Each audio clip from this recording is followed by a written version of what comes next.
Diemžēl pats nav nelielas risks, ka šie materiāli taps nepublicēti, bet man ir nepieciešams trenēties un spēt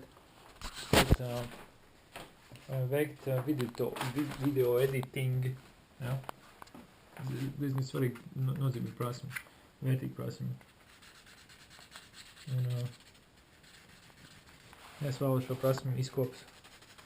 Jā, es visas lietas, ko es daru, es mācošu pašmācības ceļā, diemžēl, vai par laimi. Tādēļ, ka man ir, es nezinu, es īsti nesastrādājos ar skolotājiem pārāk labi. Es īsti neusticos skolotājiem bieži vien, jo reti, kurš skolotājs, teiksim, ok, lūk, šis ir mans darbs, ne, un tad es, wow, man liekas, tas būtu labāks mācību process, jo citādi atnāk cilvēks vienkārši no kaut kādas malas, un viņš tur kaut ko stāst, un ok, bet vai tiešām jūs zināt, ko jūs runājat? Un arī, ok, es pieļauju, ka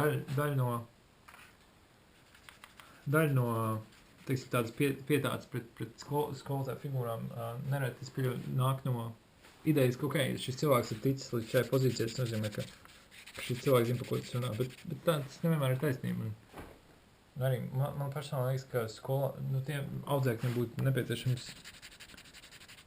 ir jābūt lielākai kontrolē par mācību procesu nekā tiem ir šobrīd. Tas arī atkal hierarhijas pozīcija, bet man liekas diezgan nepamatot, jo galu galā.